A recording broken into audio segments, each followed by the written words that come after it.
your address, just for the record. My name's Joshua Mast, one of the property owners. The company's called Quantico Company. My address is 406 Howard Avenue, Arnold, Maryland. We'll turn to, Hang on, were you asking for my address or are you asking for the annexation address? no, I think your address. Making sure. Yeah, that's fine. We'll turn to Mr. Uri to make a presentation of the staff report, but after he concludes, we'll ask you if you have any additional comments or anything that you'd like to make for our benefit in regard to the presentation. We'll be happy to hear from you at that time if you'd like to say anything. Okay, thanks. All right, Mr. Uri. As you mentioned, this is a request for annexation recommendation for properties, located at 28646 and 28650 on Old Quantico Road, currently in the county. Requesting to be located in or zoned in the R5A residential district. The City Council has referred the Old Quantico Road annexation to the Planning Commission for review and recommendation of an appropriate zoning designation.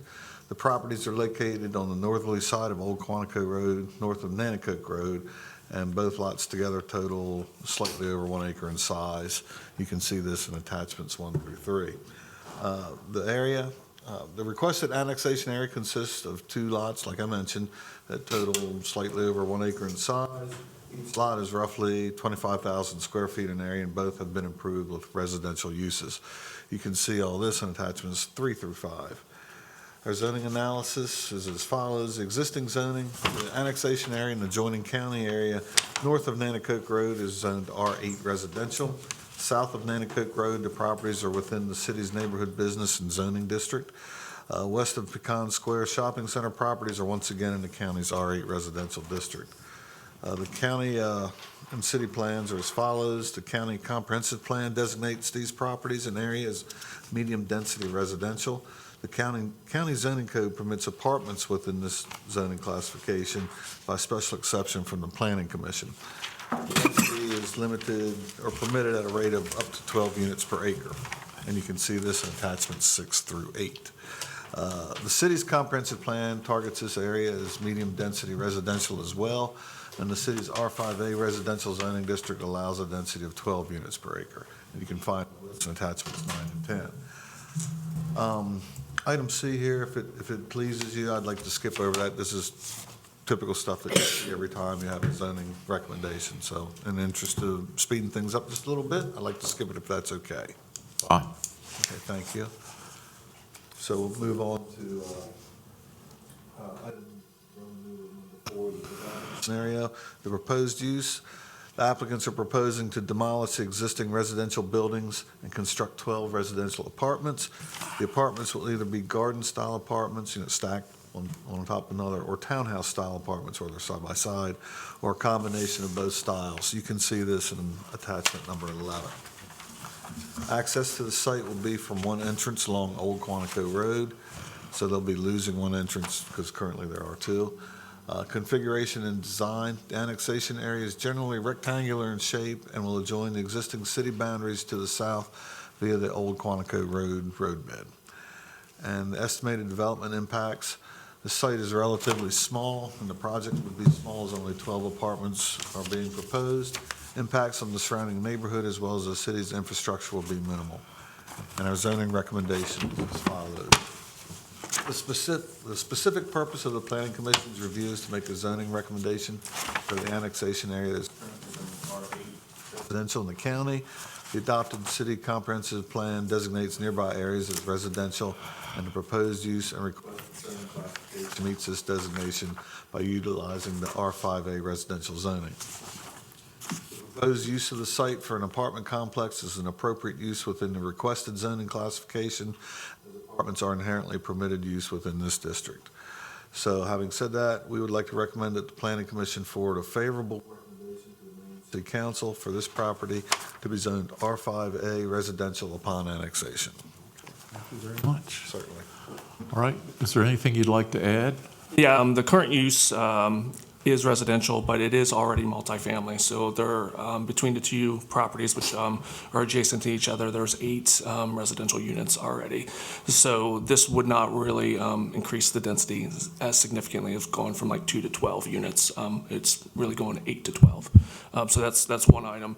The second item is the goal here, in order to basically improve this this piece of land, is to be able to tie into the public water and sewer. So that's the main motivation for us to be annexed into the city, so that we can at that point tie in, and that will also help maybe some other landowners be able to tie in the future as well, because all these are on well and septic, but we are relatively close to the public water and sewer. So I'm not sure if he mentioned it, I can't remember, but this is, I think, part of your long-term plan for this area to be annexed in anyway. Is that correct? So this is going along with what Salisbury wants anyway. Okay, thank you. All right, are there comments or questions from either of the commission members? Anyone? If there are no comments or questions, we'll entertain a motion. Maybe Mr. Thomas, you can help us with it. Sure. I move that the Planning Commission forward a favorable recommendation to the mayor and city council for this property to be zoned R5A residential upon annexation. Is there a second to the motion? Second. Thank you. Any other comments or questions from anyone? Okay, if not, if you'll support the motion, please say aye. Aye. Are there any opposed? Chair votes aye, motion passes, and so motion is approved. Very good. Thank you very much for being here today. Thank you, guys. All right, and thank you, Mr. Urey. Thank you. By the way, I forgot to mention Happy New Year, everyone. Happy New Year. Absolutely, same to you. Thank you. All right, the next item is a preliminary comprehensive plan approval for Woodbrook Medical Lots 1 and 2. Right. Good afternoon, Mr. Parker. All right. All right, good afternoon. We're happy to have you with us today, and we'll look forward to the presentation of the staff report. Thank you. This request is for Woodbrook Medical, lots 1 and 2. Park and Associates for G2 Properties, a comprehensive development plan approval. The existing zoning is light institutional and wellhead protection districts. Parker and Associates, on behalf of the owner, has submitted a preliminary comprehensive development plan, as seen in attachment 2, for 2 medical offices within the Woodbrook development. The applicant proposes to develop on existing vacant lots 1 and 2 on 5.36 acres of land. Building 1 and 2 are 9,520 square foot and 52,000 square foot respectively, and are proposed to be constructed on one consolidated parcel. The property is adjacent to and across from residential homes. Woodbrook Medical has an extensive approval history. More recently, in February of 2020, a final comprehensive development plan and a wellhead protection plan were approved for lots 7 and 8. The zoning code requires a comprehensive development plan approval for development of properties located in the light business and institutional zoning district. Staff notes the following with regard to zoning code requirements. The zoning code requires 1 parking space per 250 square feet of the gross area. This would require 246 spaces to be provided. The applicant is proposing a total of 281 spaces, which includes 12 van-accessible spaces. This is approximately a 14% increase from the required number of parking spaces. A total of 16 bicycle parking spaces are proposed, which meet the bicycle parking space requirement. Trash collection will be private. There are no density requirements for this district. The code requirements for lot and yard size are as follows. Lot requirements, 25,000 square foot, interior lot width, 100 feet, corner lot width, 120. In regards to yard requirements, front yard requirements, 45 feet from the property line, and for side yards, 2 are required, 10 feet each, and where adjacent to a residential district, 30 feet. For side yard, the corner must be 45 feet from property line, and the rear 30 feet from property. And yard size requirements have been met. There are no open space requirements for the light business and institutional district. Proposed building elevations are included on sheets 4 and 5 of attachment 2 and are compliant. No signed plans has been submitted for this preliminary comprehensive development plan. Landscaping requirements have been met. Additional landscaping has been provided to address the 14% parking increase impact as shown on sheet 3 of attachment 2. Construction is expected to begin once all approvals have been granted and applicable permits have been issued. The project will be constructed as one phase and is expected to be completed in 12 months, as shown on attachment 1. The applicant has submitted a community impact statement. The project is fully funded. Construction will proceed immediately after approvals are obtained, as shown on attachment 4.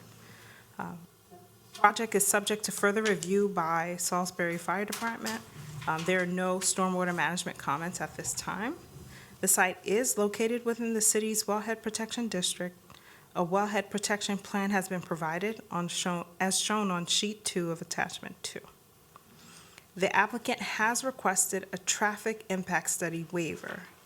Weekday trip generation computation has been provided, and it's based on the Institute of Transportation Engineers Trip Generation Manual, as shown on sheet 1 of attachment 2.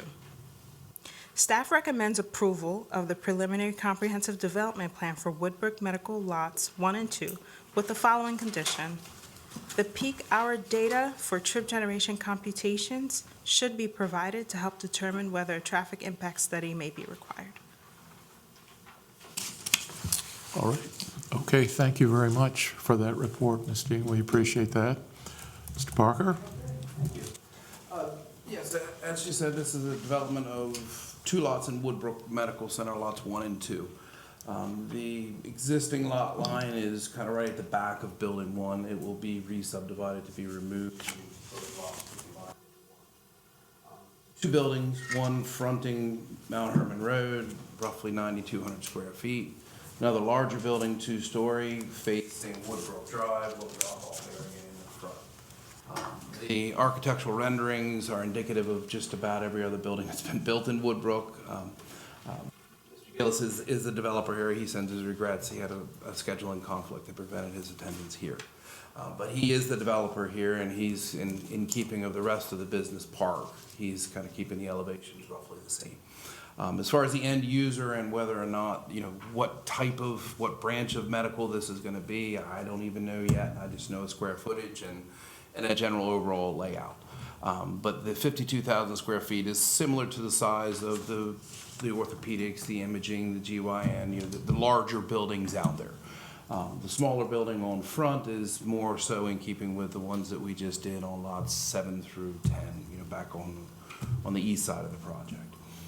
As far as the overall layout, we're combining the site's parking, stormwater management, utilities, so that they all function together.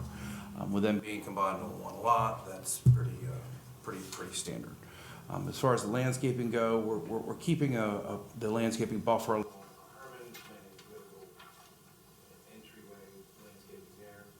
We recognize that there is a residential parcels to the west of this property, so we're calling for a 6-foot high white vinyl fence all the way along the property line to try to provide some good buffering between the parking lot and that residential area. Standard dumpsters utilizing existing entrances onto Woodbrook Drive. As far as the traffic study goes, we'd be happy to submit that to DID, and if they deem a traffic study is warranted, then we have to do it. Volunteer out there because this is a unique property in so much that it was kind of designed for this kind of traffic. It's really close to Route 50. But if the engineers at the Department of Infrastructure and Development warrant that a traffic study is required, then we have to provide one. Other than that, the stormwater management here is 3 large bioretentions. It is going to tie into the overall regional stormwater management system, Woodbrook. That has been sized to take a certain increase in impervious per lot. It was done before the new environmental site design regulations, so we have to do some quality storage on site to clean the water before we discharge to there, but of course, the city DID will make sure that everything's on the up and up there. But we've done enough preliminary calculations that I can assure you that what we have here will suffice. Thank you. All right, are there comments or questions from anyone? I know the area pretty well. I don't know that there's a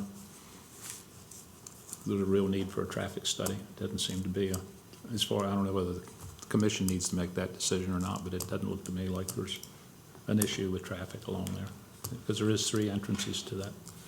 It sounds like, of course, there's a condition mentioned that, and I think the wording of the condition, they need some peak hour data. Is that right, Ms. Jean? You help me with that. In other words, who provides that? Is that something that comes from the SHA or? The ITE trip generation manual, it prescribes a certain number of trips generated per square foot of each particular use. It's a very thick manual. It has every use that you could probably put in a building. So if you've got, say, 10,000 square feet of retail, 10,000 square foot of grocery, it gives you a certain factor per square foot. You add them all up. So that's really just the number of trips that the new use is going to generate. But the traffic study then takes it another step further, and it estimates where they're going to be turning, where they're coming from, the amount of trips that are on the current roadways. So when you add your trips to those existing trips that are on the road, that's the rabbit hole that you go down for traffic studies. But as far as Mr. Holly's recommendation, obviously I want to take that, but I have a hard time rooting for my team only when he's winning. You know, they could go the other way. You guys could get in the habit of just requiring them on every job. So I would much rather just kind of punt to the engineers and DID, and if they deem it required, then it's, you know, safety and welfare, you know. Fine, thank you. All right, are there other comments or questions? Yes. If we can just amend the conditions really Okay. quickly, there were some that we just traditionally put on here that are missing. But the peak traffic study was like the main one that we needed to address in-house, but just these are some of the other ones. So if we could amend the conditions, it'll be a total of 6 conditions. I have them written for you, so I can provide those to the recording secretary. Okay, let's go through them, because I think when we do the motion, it's always good to include the conditions. So Right. let's take our time, and you can provide them, and we will try to record them as you provide it. Sure. So we'll leave number 1 as provide the peak hour data trip generation computations.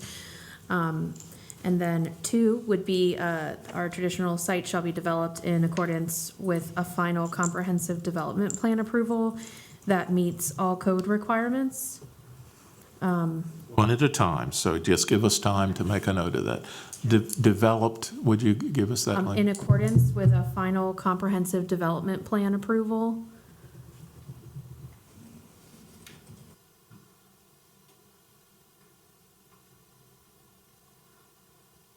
That meets all code requirements.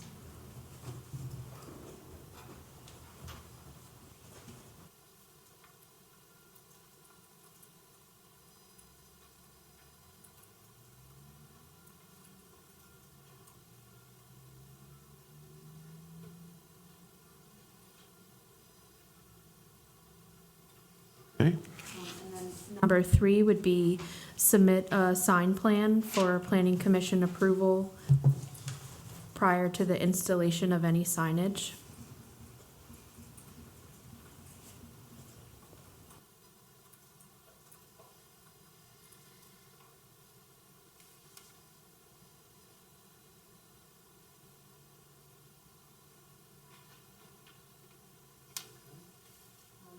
Or would be record a re-subdivision plat to combine lots 1 and 2 prior to final comprehensive development plan approval. let's go a little slower if you would, Sure. Record a re-subdivision plat right? to combine lots 1 and 2.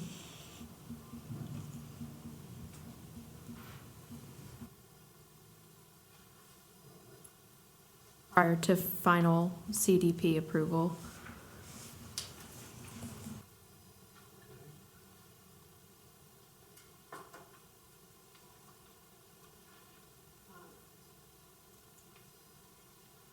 Number 5 would be provide a detailed landscaping plan.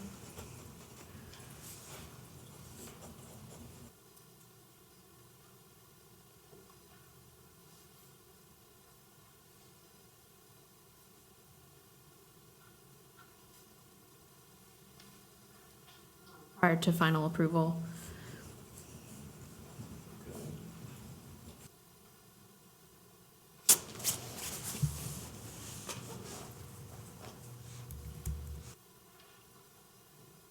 Number 6 is our traditional, this review is subject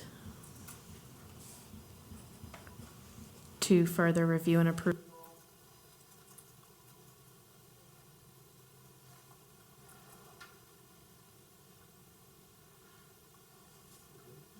Salisbury Fire Department,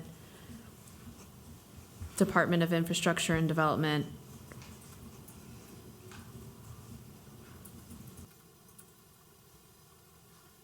and other agencies as applicable.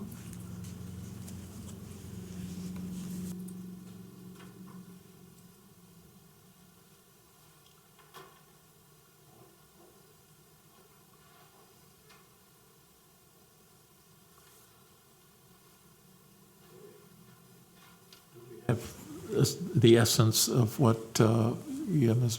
Rodriguez has provided, do you think, for the motion? All right. Yeah. Are there other comments or questions from anyone before we entertain a motion? I did have one. Yes, sir. Maybe Okay, go I'm gonna ahead. go to 2. But, does this complete the subdivision? Or how many lots are left? Actually, no, probably in a couple of months, I'll be coming with the one right across the street from this. That's lot 11. Okay. But I think once lot 11 is built out, I believe that's it. Okay. Yeah, lot 11, it's got some slopes on it, so it's a much smaller building, like 5,000 or 6,000 square feet. But that's pretty much it, yep. I guess my extension of that would be, I am a little bit concerned about the traffic, and not overly so, because I think it's been, well thought out, but I would also be subject to what DID said in the approval of the final plans. I know on Mount Herman Road and Tillman Road, it seems like there's a lot more traffic than there used to be. I know a lot of it's generated by the office environment, the medical office environment, but I would like to see the final numbers. Just a moment, and I'll ask for your comment. Are there other questions from either of the commission members? Yes, sir.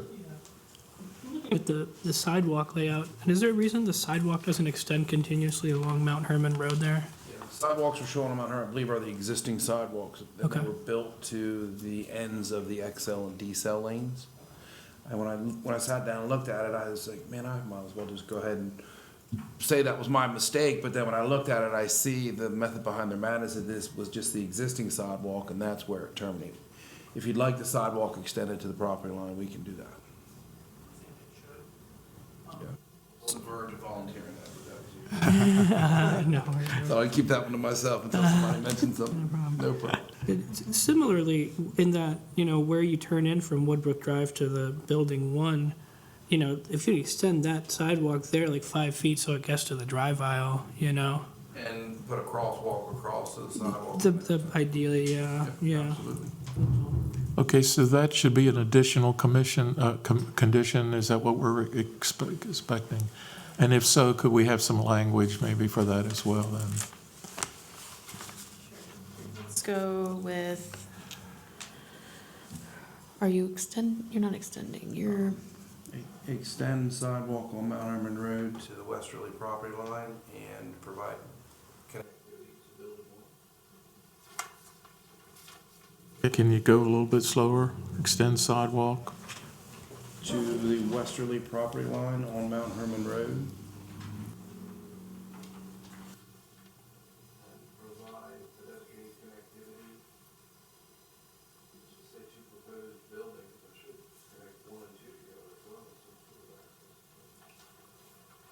Yeah, agreed.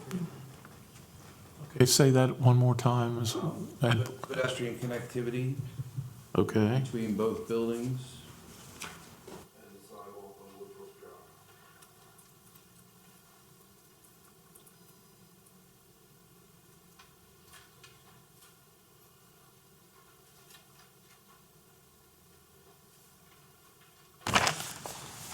Any other comments or questions? Okay, hearing none, then I think what we'll do is entertain a motion, and maybe Mr. Thomas can provide the succinct language, but based on maybe what you're able to provide, maybe if necessary, to our staff folks so that they can record the information correctly in the record. That would be helpful. Sure. All right, Mr. Thomas, can you help us? Yeah, we'll take it one at a time, so. Okay. I move the commission approve preliminary comprehensive development plan for Woodbrook Medical Lots 1 and 2 with the attached 7 conditions. You want me to try to go through? I think we do need to record the conditions, yes. Okay, number 1 is provide the peak hour data for trip generation computations and traffic study if required by DID. 2, develop in accord with final comprehensive development plan and approval.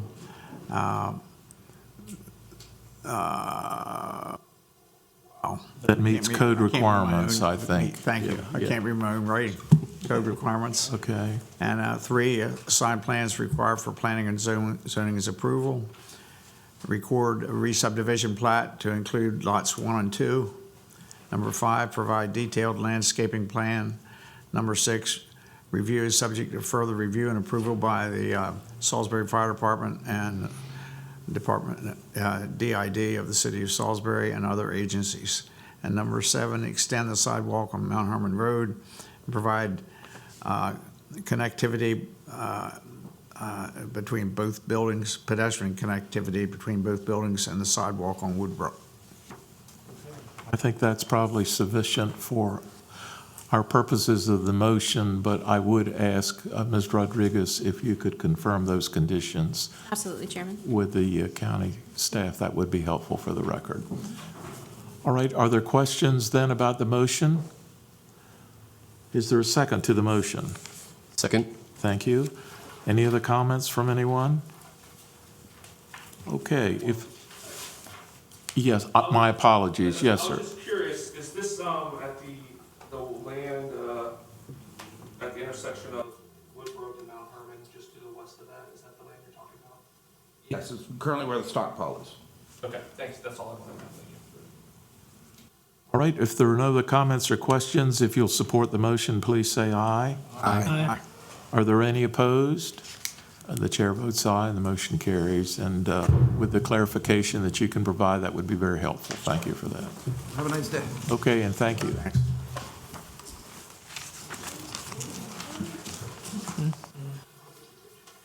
All right, the next item is a preliminary comprehensive development plan approval for Ziggy's Coffee. Do we have anyone from Ziggy's Coffee? Yes. Yes, sir. Okay, good. Good afternoon. Well, I'm here representing them. Yes, I understand. Well, I know you have a different business, but would you give us your name and your place of business? Certainly. Yes. Stephen Fuller with Solutions Integrated Planning, 3003 Merritt Mill Road, Salisbury, Maryland. Okay, good. Thank you, Mr. Fuller. All right, Ms. Crenshaw, we're happy to hear from you. I'm here in front of you. What is the word? Oh, my goodness, I'm blanking. Well, you're presenting the staff report. That's the Yes, word I'm thinking of. exactly. Yes, here to Absolutely. present Ziggy's Coffee. We have the applicant here from Solutions on behalf of Coffee Lotus of Ocean City. They're here with the nature of the request, which is preliminary comprehensive development plan and waiver for parking increase. This is within the Moorview Business Park on Summer Lane, and the zoning district is Planned Development District Number 3, More Property.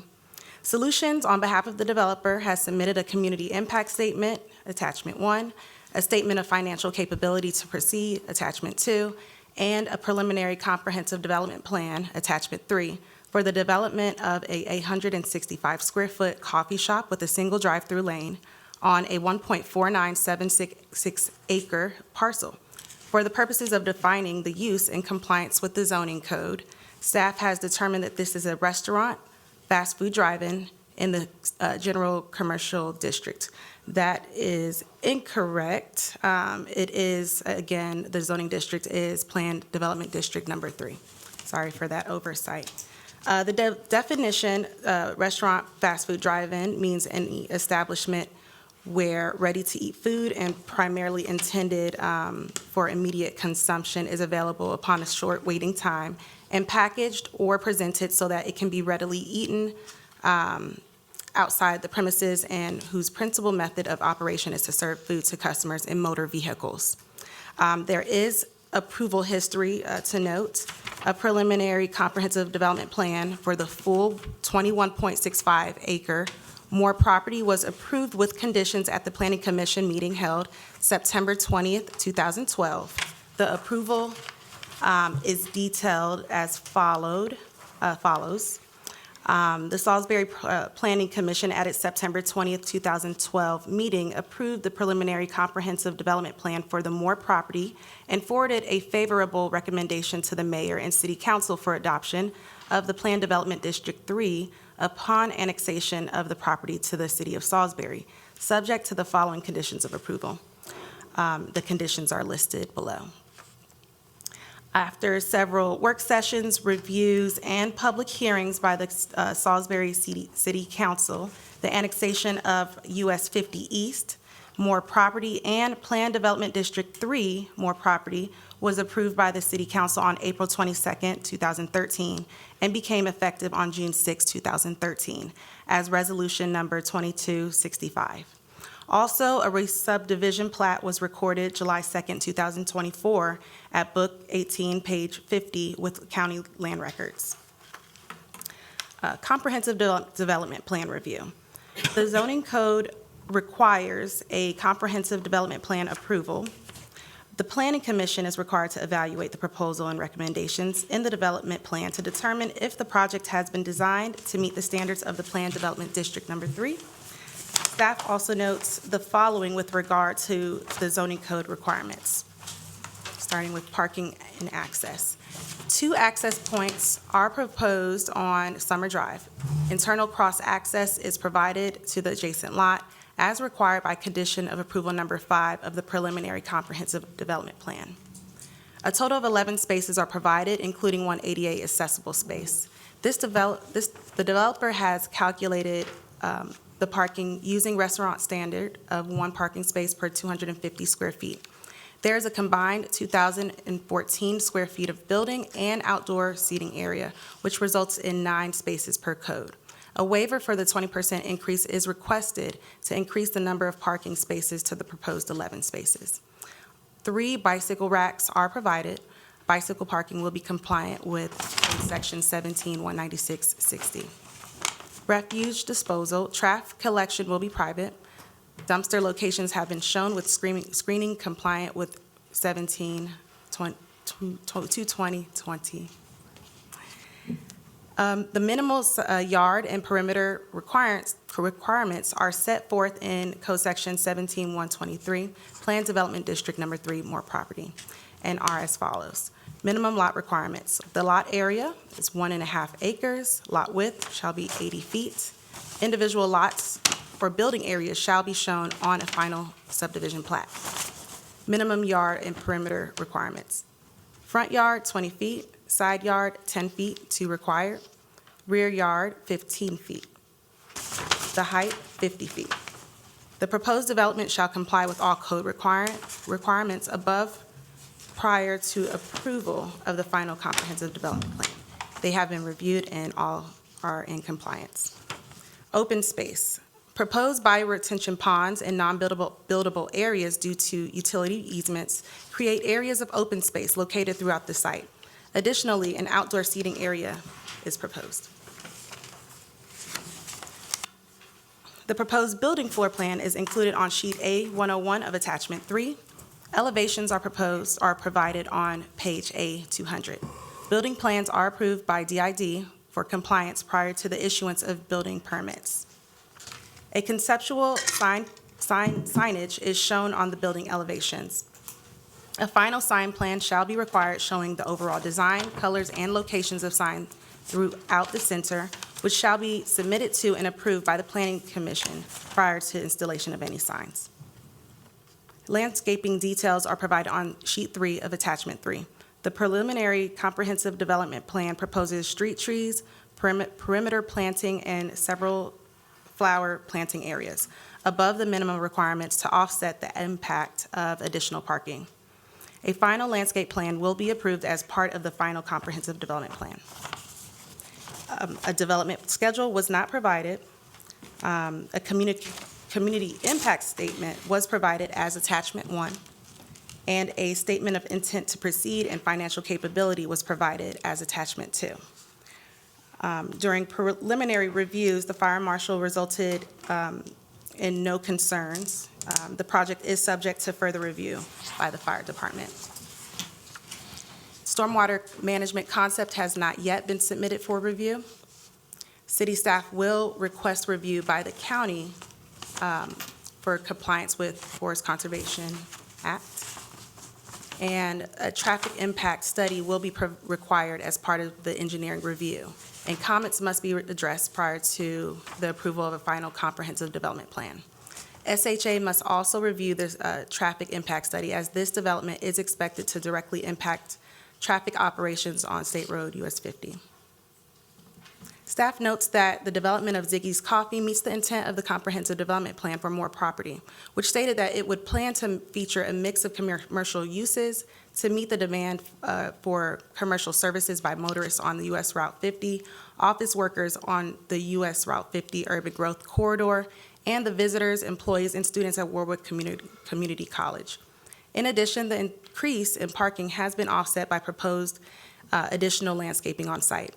Future comments may be forthcoming following submittal of the engineering plans and the traffic impact study. Staff recommends approval of the preliminary comprehensive development plan with the following conditions. The site shall be developed in accordance with a final comprehensive development plan approval that meets all code requirements. Minor plan adjustments may be approved by the Salisbury Department of Infrastructure and Development. Number 2, provide a traffic impact study to SHA and the city for review. 3, provide a development schedule.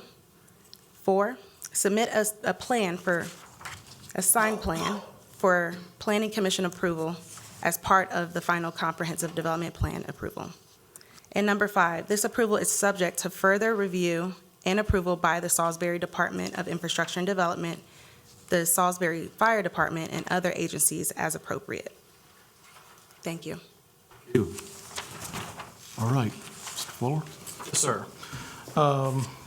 No issues with the recommendations for approval. I would like to point out, though, that we did provide a development schedule on the actual site plan, and it's labeled as timetable.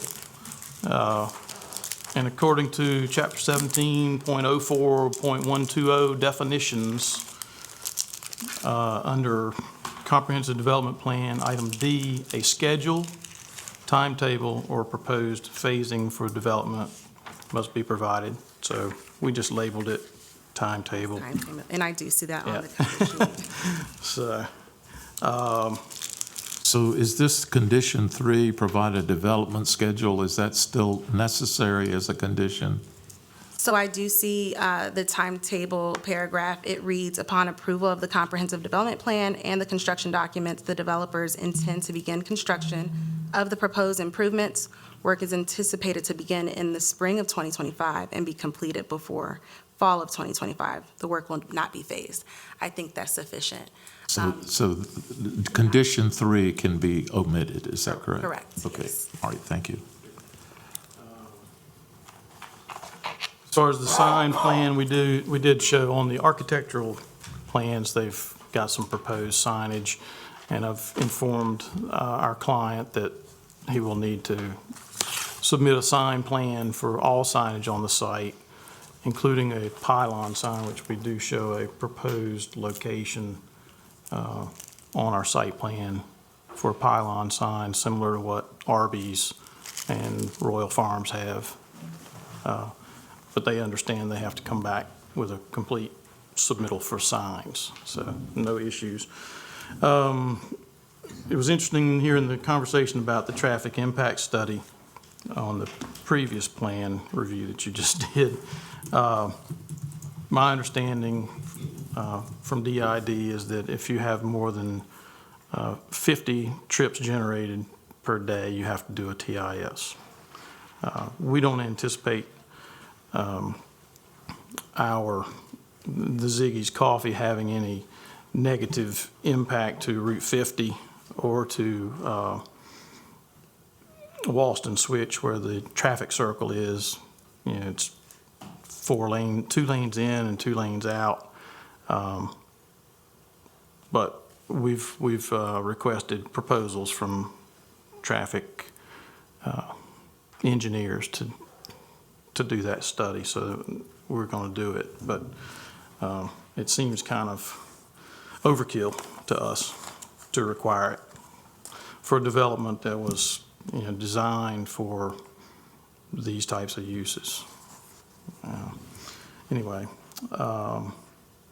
other than that, we're good with the recommendations of approval, and we're going to comply with them. So I don't have any. If you have any questions for me. Fine. Thank you very much. Sure.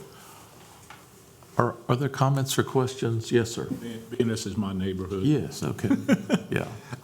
You mentioned that there was 2 access points off Summer Drive, and on attachment 3, it shows access from the Arby's parking lot. It shows the next access closest to that would be off Summer Drive, and maybe I'm wrong in this. It shows the third one there as Cross access. an to exit. lot.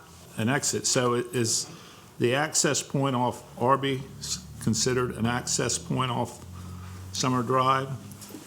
I was Otherwise, you only have one access, or is access points, excuse me, is access points considered as far as exit or access?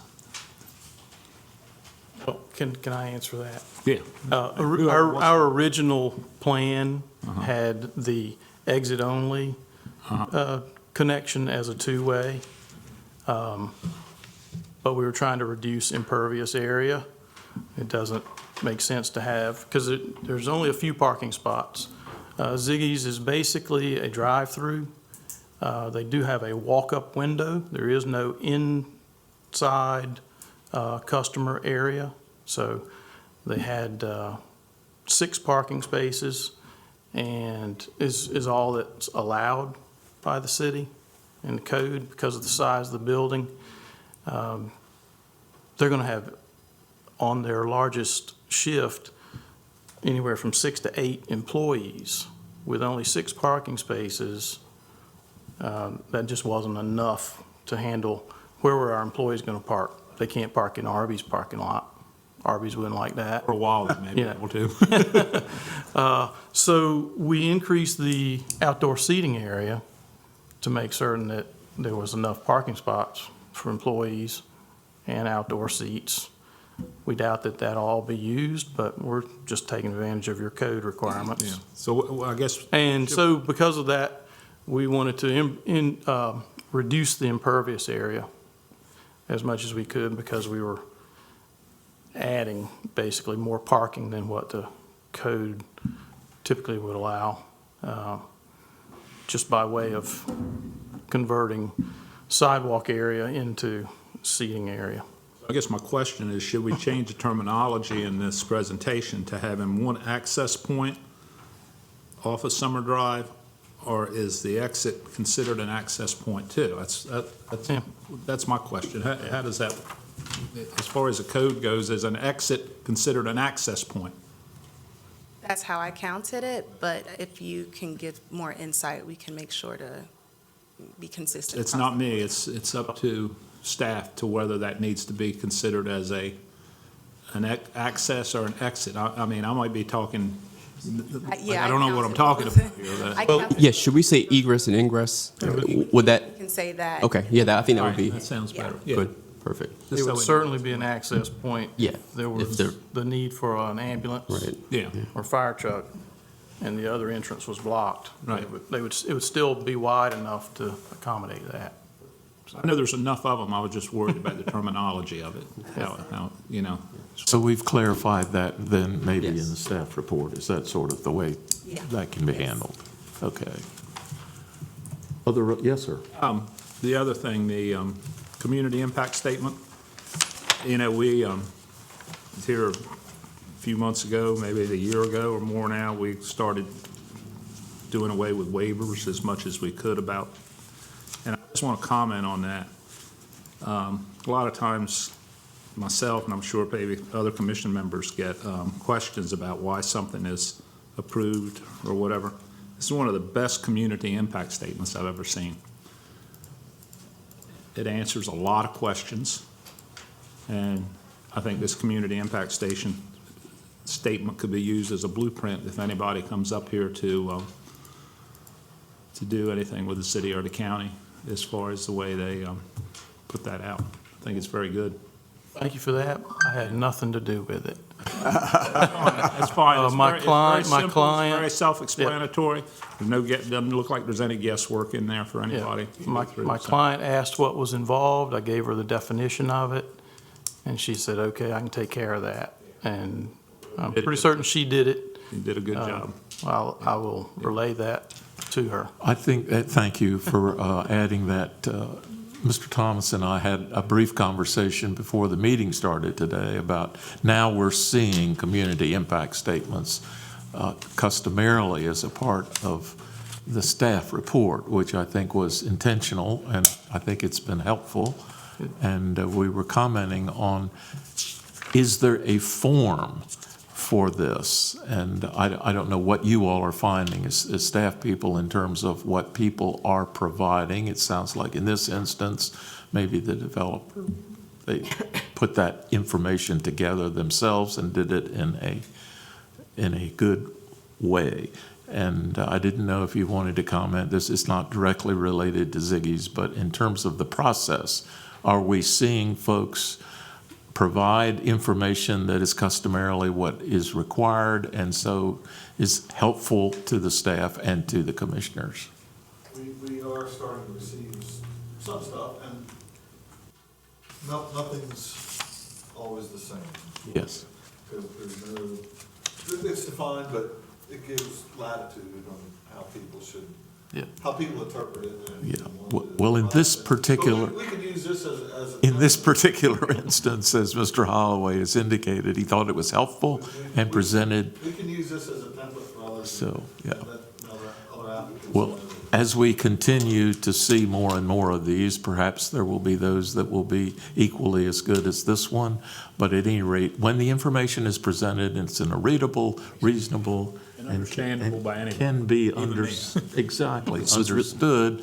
That's helpful not only to staff, but It is. also to the commission members. So we appreciate that. I think this is a good Just example. to point out that the definition in the zoning code is pretty detailed. And that's pretty much what my client, I gave her so that she Yeah. could follow. So, Well, you can pass that along, that we appreciated I the will. information that was provided. Maybe the question that I had prior to the meeting, I mentioned that Mr. DeShiel was whether we did have any information that we were giving the applicants in terms of overall form of what we wanted to see, even though they may be tailoring it, as the owner did evidently, to this particular project. Do we give them any kind of insight other than what Mr. Fuller just read? Mr. Chairman?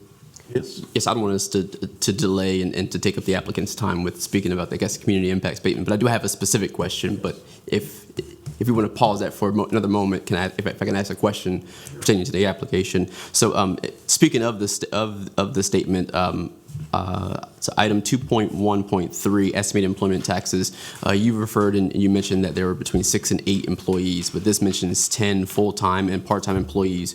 Were you just guesstimating, just say that because you'll have part-time and full-time employees, you'll have 6 to 8 at one given time? Well, they said that on their largest shift, they would have between 6 and 8. Okay.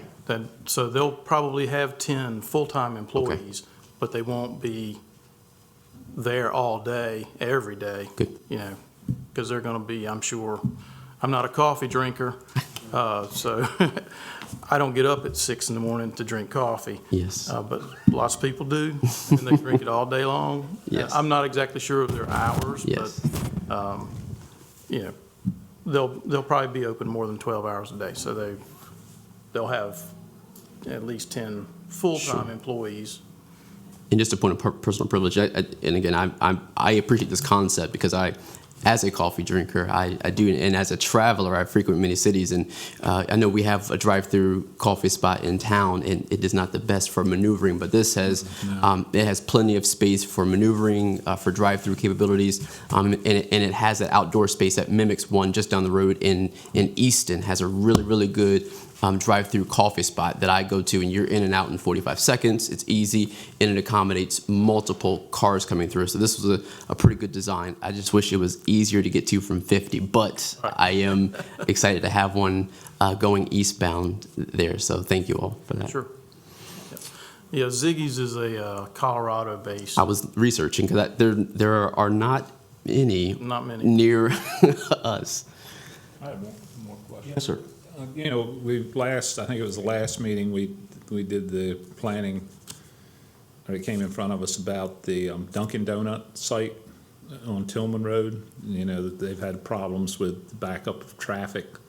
I always say if you have a parking problem in a business, you're having a successful business, I guess. But is there any, and this might be a question that you can't answer, anything you see in there that at some point in time where if they're so successful that there's room to go to, like they did at Dunkin', as far as somewhere to order twice and then pick up at one point to get the traffic? If they start backing up on Summer Drive, I guess. I know they're the last business on Summer Drive right now, but there's more lots for sale. So has that been taken into, I know it's not something that we probably need to address right now, but No, solve the problem when it comes I up. mean, they have space if they had to do that. It just depends. I mean, we're trying to not make their stormwater management system any larger than it has to be. Basically addressing what's, impervious area we're proposing. So there would be space if they got that busy for their drive up, if they felt like that. Like, I know Chick-fil-A did that when they first opened. They only had one lane, and now they've got two, and they're both full. So, but I don't think they've thought that far ahead. All right, are there other comments or questions? No? Okay, well, I think we can conclude the very brief discussion in regard to the impact statement, so thank you for that information, and you'll keep us up to date on other information as you get it on impact statements that might be helpful to us, or we'll have comments for you all as those things are received on other presentations. All right, if there are no other comments or questions, can we entertain a motion? Then maybe Mr. Thomas, you can help us. Sure. On behalf of the commission, I recommend approval of the preliminary comprehensive development plan with the, I guess now 4 conditions that will be attached to that as has been described. With and those 4 conditions would be the elimination of condition 3 in the staff report, but retaining the other 4 conditions. All right, is there a second to the motion? Second. Okay, thank you. Any other comments or questions from anyone? Okay, if not, if you'll support the motion, please say aye. Aye. Are there any opposed? The chair votes aye. Motion carries. Okay, good luck to you. Thank you. Thank you very much. And thank They you, have- Ms. Crenshaw. They for have the cake presentation. pops. Thank you. You got cake pops. All right. We got one. Cake pops, and they have like lemon bread and cookies and caramel. My wife will be there. Yeah, just She'll be there. I think that concludes what is listed on our agenda. I did touch base with the city folks, and in regard to just an update on where we are with the city comp plans. So I think, Ms. Rodriguez, am I right? You're going to update us a little bit in that regard? Tell us what the next steps are and how those are coming about, so. Yeah, so where we left it, I didn't have anything too formal originally to present to you guys.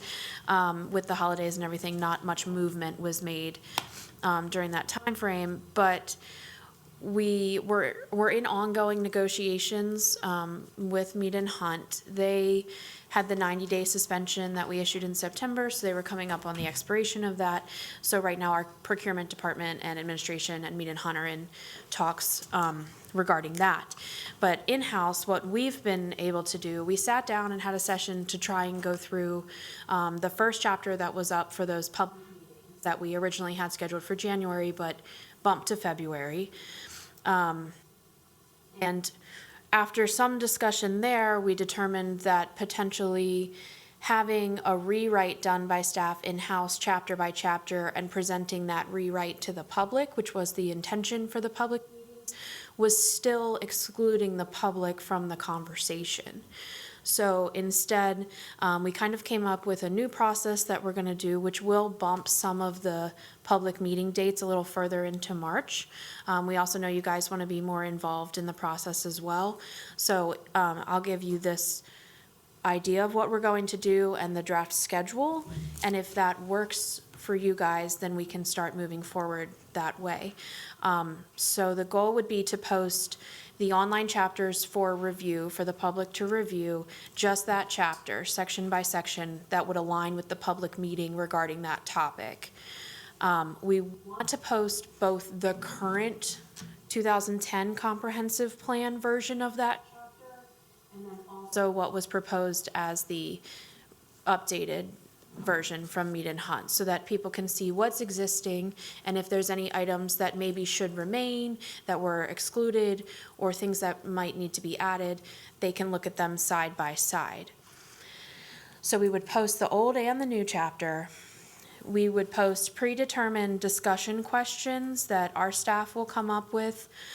It would be a variety of responses, both agree and disagree, which is a little high level, but also questions that would leave room for discussion, like changes, desires that they specifically have, similar to what's in the survey online, but just focused on whatever we felt in that chapter may need addressing.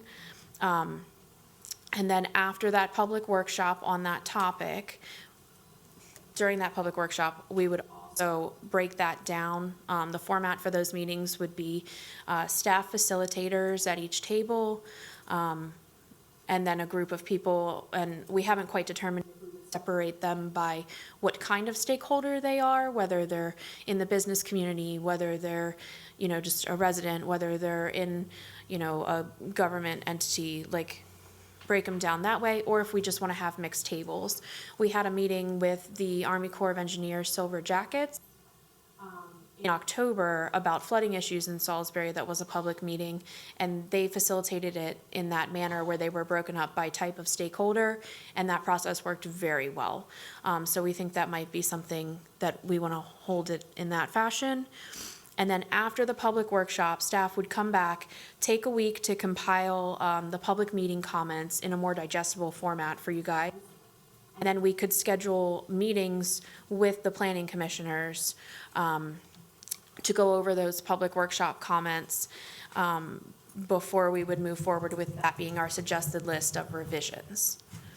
Then you would see that cycle repeat. So if we posted online for this month, January 24th would be the chapters and discussion questions.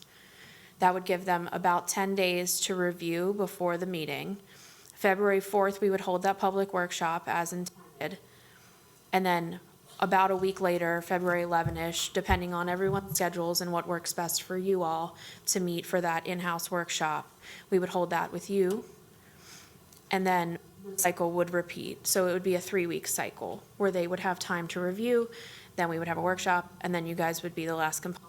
And then we would have February 14th would be posting online the next chapter. So it would play out every 3 weeks. How is all of this being facilitated by Mead and Hunt, or is this something that's going to be facilitated just only by the staff? So their involvement at this point, we are unsure. Those negotiations are still ongoing. Right now, just with Chapter 6 transportation, we're just going to start there in that manageable piece while they finish the rest of those negotiations. And right now, it would just be staff facilitating at this time.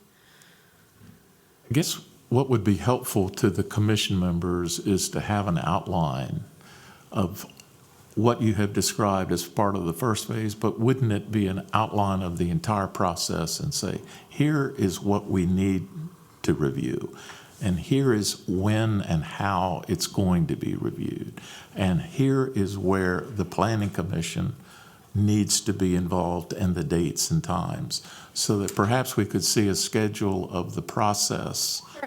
And then it will be easier for us to weigh in and say, look, here's the schedule, these are the times, these are the opportunities for the Planning Commission to have input on each of the various sections that are going to be looked at by the public. I think that's what's intended by what you're saying. It's just, it sounds like we're doing it, we're going to do this piece and then we're going to do this piece, whereas I wonder if it could be helpful to say, here's the process from now until when? Is it summertime? It wouldn't be that long. Not that long, No, okay. you'd probably be looking at a May date Yeah. for the conclusion. It might be helpful, though, for the Planning Commission to have something that says, here is the plan and the schedule and the times for our involvement, so people could do some planning around. Right, Here- so our intent is to still have formal presentations at Planning Commission meetings monthly that would update, or as we get closer, maybe these 3 chapters and then these 3 chapters. This is for you guys to have input or to get an idea of what's going on with public comment, and we can include any of your comments when we actually go to address the chapters. So this is like, not only is there the public hearing, or not public hearings, but the public meetings and workshops, you guys also get another workshop to be involved in that comment set that's going back to the consultant as well. And I guess my intent with this schedule was to introduce this to you today and see if you guys were amenable to this and what times and dates would work for you, if daytime meetings work, if it needs to be evening meetings, to have just the Planning Commission and staff workshops. I don't know if others would like to weigh in on the process, that's fine.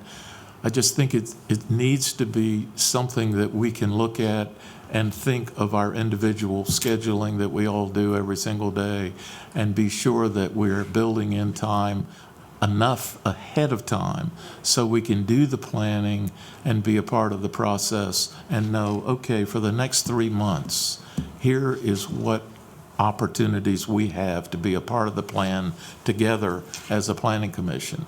Or is all of this going to be done at planning commission meetings? Is this something I was anticipating the planning commission would need to allocate additional time beyond regular planning commission meetings?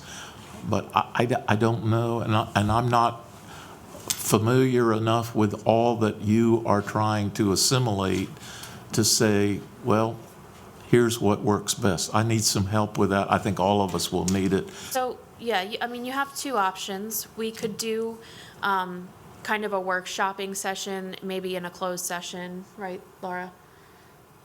After? Yeah, I You think it can't? all needs to be open. It all needs to be open. Yeah. Even like if we had meetings, It all has to be open. it all has to be open. Okay. So then, I guess it can be outside of a regularly scheduled meeting as long as it's advertised? Just set it as a special meeting for discussion of the plan. Okay. And that's why if you have an outline of when the proposed dates are, and then kind of work through when you are going to need the planning commission to be available. Right, because our concern is that our agendas, with the exclusion of today, our agendas have been so loaded that trying to add additional time in a normal planning commission meeting would put us here incredibly later than anyone else, I think, would intend to be here. So would you prefer, as a commission, to do it as a work session after we hear all of the regular cases, or would you prefer to have a separate meeting for those? What's your overall schedule in trying to get this completed? I'm worried about Right, you there don't is- have enough time. Well, there's an urgency in getting the plan completed as a whole, but the intent was for the public participation process with these increased workshops to occur over the course of a month. But we don't think if you guys want to add your additional workshopping into that a month is reasonable. And it's gonna be chapter by chapter. It would be chapter by chapter. Well, some of them are combined. It's the same schedule that we had for the public workshop meetings. Because there are a few that should be together. So we had transportation separate. We know housing is going to be a big one, so that one is separate. But then like water resources and sustainability, those two kind of go hand in hand. So you would have similar stakeholders at those meetings. So, and then like there's one that's like land use, that would be its own topic, but it's not necessarily chapter by chapter. They're broken up into 1 or 2 chapter sessions. It's kind of hard for us, I think, to know, because I don't know how this is being organized, what, and the amount of information and when it is appropriate for us to meet, to give you our insights so the process can move forward. Someone has to organize that and facilitate it so that you can say, now, here are the dates that we would like to see Planning Commission input, and we'll schedule those around the availability of the commission members, whether it's at the commission meetings. I don't know, certainly if we're going to have a schedule of presentations like we have had in the last couple of months, we're not going to have time to do it at the Planning Commission meetings. And if we do them at Planning Commission, it also bumps out, because I think there's a total of 4 sessions. So that's 4 additional months now, if we're workshopping the chapter groups at each meeting. So that would bump you out 4 months, where if we were on a 3-week cycle, you'd shave a little time off the end. Well, I think you should come to us with a schedule. Okay. I think you then you guys should would say the outline works for us, here are the various chapters that need to be covered. Okay, And here is what we're planning for public input. And here is where we need your insight. Are these dates reasonable for commission members in their own individual planning to meet to do that? okay. And if I do that though, and I guess I'm just trying to make that schedule for you. So while I can give you dates, that's fine. Would you prefer a daytime or an evening time? Whatever, I'm open to hear what is. I would prefer evening. Evening would be better. We're dealing with our personnel manual on the council, county council right now. And of course, that's a lot, I don't know if it's more involved or whatever, but, if you break this up into sections, it'd be a lot easier, especially if you decided to do some during our commission meetings, but, so, What you a lot might of long want to do, conversations. because you have to have a final hearing, a public hearing, and you have to give notice 60 days before that hearing, is figure out when you have to have that public hearing, count back 60 days, that's when the plan's got to be done, and then figure out between now and then how many sessions to break it into. Right, and we don't have, without knowing the ending of those negotiations, we don't know that contract period. So we don't have an end date in stone right now.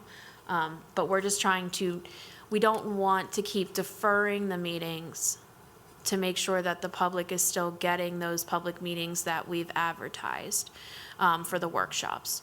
So we still want to at least proceed with holding the February 4th one on February 4th. If we have to alter the schedule after that, we can do that, and we can do the first,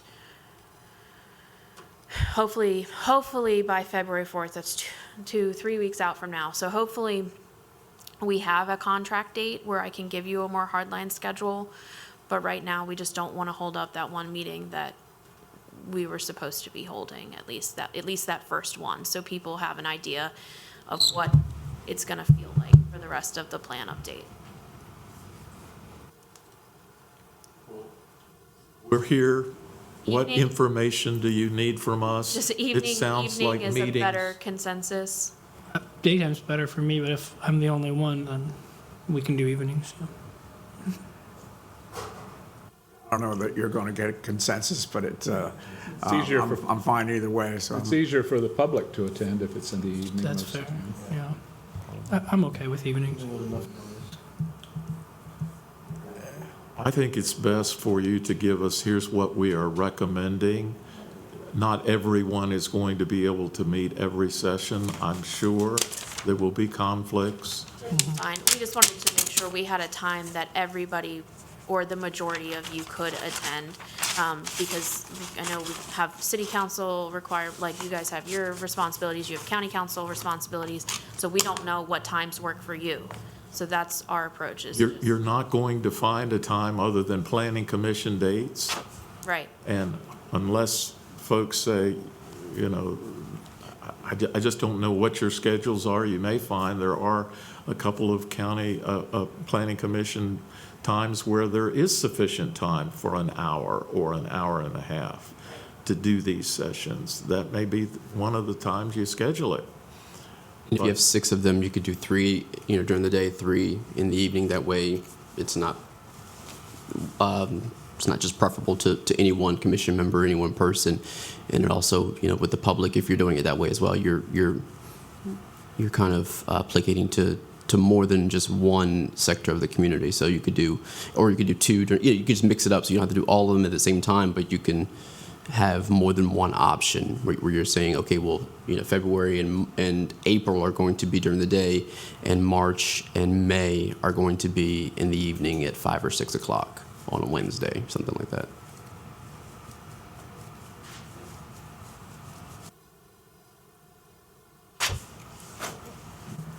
Could I ask one other question? Maybe it actually should be off the record, and I don't know whether we're even allowed to do anything like that. But I do have a concern with your working relationship with Mead and Hunt. It sounds like something hasn't worked along the way. Either you don't feel like you've got an adequate product, wasn't done on time, it's too expensive, or adding fees to it. I don't know what the reason might be. But are they on the completed project going to be willing to stand behind the approval, or will they segment and say, I'll stand behind sections 2, 3, and 4 that I have responsibility for, but not the rest of it? I mean, that we won't know. I don't know what those negotiations are looking like at this point. We haven't received an update at the staff level. I mean, I do know from our billing standpoint, with the exception of the sub-consultants that they use, Mead and Hunt as the principal has billed out for almost all of their time already. And we didn't have the planning commission updates. We didn't have a finalized product. So for that, we don't have the funding there as well to completely start from scratch. So we're doing the best we can with what we can. I mean, similarly, the draft report that we've received I've been reviewing that document. Is that still expected to be the basis on which the Yeah, final. those, yeah, plan will those, be- at least for the public commentary periods, we will still be using that as the base. When we sat down and compared, we did have some preferences in some of the items from the old plan, but ideally, we were requesting from them an update, not a complete rewrite. And so it should be constructed more like the old plan. So there are a lot of things that the old plan touched on that we didn't touch on in the new plan. You know, draft or not, the formatting was completely different. So there's enough to pull from if we just went through the old plan, like we were truly updating the framework that exists, which is more so what should have happened. So if we are able to get comments on what exists now in comparison with what we were provided by Mead and Hunt, there's more there to go off of. Well, I don't know if you have enough information from us today, maybe you do, to formulate the plan. It's going to be much easier for us to see something on paper that says, okay, we have an understanding of what the proposal is and the time frame within which these things are to occur and the opportunities for us to have input as a part of the process. I think you don't want to ask that of us. Someone has to present that to us to respond to, I think would be Right. helpful. I think, So- yeah, and I'm sorry it didn't come across that way, but I think the like 3-week cycle, like that I was just that basic timeline of January 24th, February 4th, 11th, like when I went through that, I was just like, is a 3-week cycle going to work for you guys to meet because it's one extra meeting, and what time is going to be best for you? That was what I was trying to get as a takeaway from providing you. So I can go back and redo a schedule and just pick the dates myself and send them out and see if that works for the majority of you. But if you guys are amenable to reviewing it in chunks every 3 weeks, is that appropriate, I guess, is what I need from you guys. I think you have to involve us as needed, you know, and say, here are the times, and this is what we need, and to meet, you know, as Ms. Ryan was saying, you know, it's hard for us to understand how we put it all together until we know, well, here's the start time, here's the end time, here's what has to happen in between, and these are the topics we need to review, and here are the opportunity times for you to be a part of it. I think I appreciate your wanting it to be flexible for us, and to some extent, it needs to be, or we won't be able to go. Right. On the other hand, I think sometime you have to say, here is the plan, and here are the dates. And as many of us as possible, I think will attend and be a part of it. But we will not find a time that's going to work for everybody at every session. I don't think. I mean, it would be nice if we did, but. Right, we just want as many of you to be, because the meeting is for you. That Yes, is the point. exactly. Is that, like, we're having the public meetings, but these meetings would be for you to have your input. Chairman, if I may, also what might help, Amanda, is if they have some lead time, because if you're going to be submitting, in some cases, multiple chapters or multiple elements to them, they're going to need to do the majority of their homework before they get here with you, because the time they're going to be here with you is going to be the point of discussion. So they're going to have time way ahead of time to read all of that and absorb it so that they can prepare their questions, because they won't be able to absorb that in the moment. Right, I mean, we would be providing them the public comments before they would have their meeting compiled together, digestible. I mean, how far in advance are you Oh, anticipating? like a week in advance. It's limited. I mean, you know, if this is the process and this is the way it has to be, and this is the time frame we need to do it within, it may be regrettable that we don't have the time to do the work that we really feel is necessary to make this the plan we want it to be. I don't know. I don't know what your parameters are, and I don't know if you say, we're going to have to extend these parameters, because And I don't think we'll know either until we try. Like, we can provide you with what we think you'll need, but we might go into the first workshop and you guys will discover that there's other things you need. So we just want to do the first one and see if we can just get that as a flow. We'll do the very best we can. I think, though, that it's a good point. Don't say, okay, here's an email, here's the date, and it's next week, and here's what we need from you.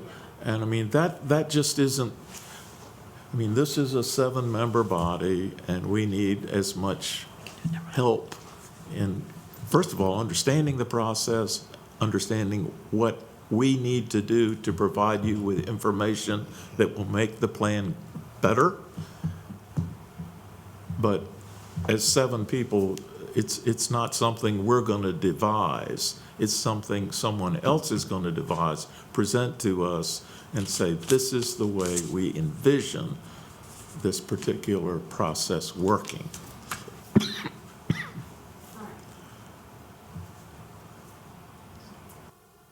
But sending emails, having it in advance is going to be helpful. In fact, today, here's the schedule for at least phase 1. What do you think?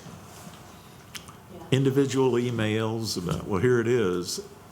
It's not particularly cohesive in terms of all of us on the same page. Yeah, this was our new plan too. So Yes. I would have provided something if we had that nailed down, but we didn't have that. So. All work together and do the best we can to make this work out, but it needs to be something we all do together.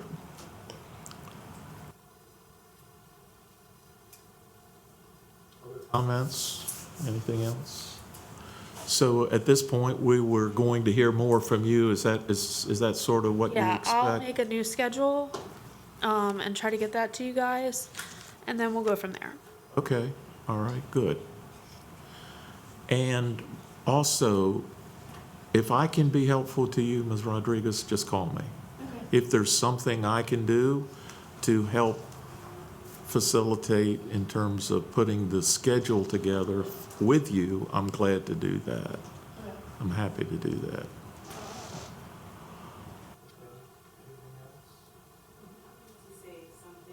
Say this earlier, I guess I'll sit here. So as far as the community impact statement and the changes we've made from last year, where there was this big push to have them on hand when the preliminaries come in. So we have started to automate our system where we give our applicants that code section so that they know coming in the door that that's the direction that you would like to go in. I wanted to say that earlier, but I know we changed direction and we didn't want to take up Mr. Fuller's time, so I did want to mention that.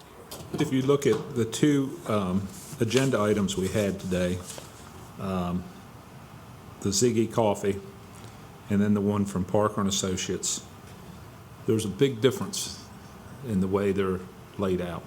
They're both understandable, Right. but the information I don't think is, the Parker and Associates it's a lot different than the way it's laid out. I Right. guess I'm looking at it from the point of view where I can understand it and where the citizens can understand it. Right. Instead of,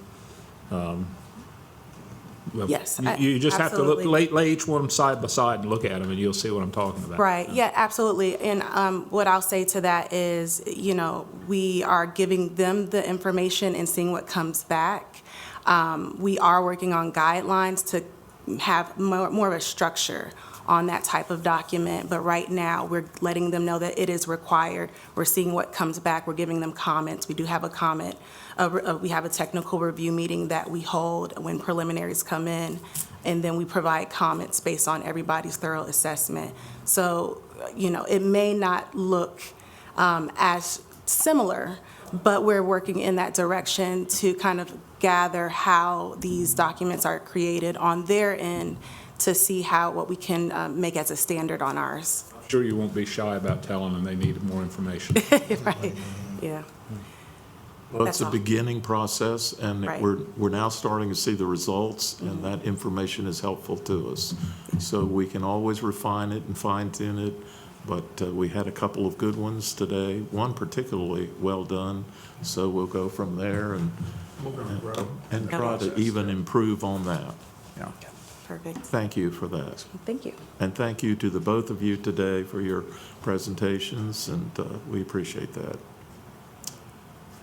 All right, okay. Is there anything else for the good of the order? Do you want to update us on anything else that's going on in the pipeline? Because I'm sure there's plenty I missed the opportunity, but Zach was sitting here. He had another commitment, but he's our new environmental planner, so you'll be seeing him for critical area staff reports, things like that. But he's been with the city for about 7 years. He came to us from the wastewater treatment plant. So he's, he, interestingly enough, like was there, then changed direction, got a degree in computer science, and then changed direction again. So he was a GIS intern with the city for a little while, ended up at wastewater as an operator, and then now he's here with us doing environmental planning, so. Well, please convey to him our appreciation, and sorry we didn't get a chance to welcome him to the team, but good, that's helpful to know. Thanks for passing that along. All right, anything else? Anything you'd like to share on the county perspective that we don't know about? Nothing. So we're in the, I'll tell you, we're in the process of hiring. We've hired a new plumbing inspector. We've promoted someone in-house to planning manager. We have made an offer to a building inspector. We are interviewing for help for Tony, our nuisance officer, and we've interviewed this week, and we're just about a full house. I think we might have one more position, and then we will be fully staffed and fully occupied. We're out of space. So that's exciting for us. Thank you. All right, thank you to each of the commission members today for your attendance, and sounds like we're going to have a busy year, and that's all good. Thank you for your faithfulness to the commission and the work of our city and county. I appreciate that very much. Can we have a motion to adjourn? All right, is there a second? Second. All in favor? Aye. Okay, we're adjourned.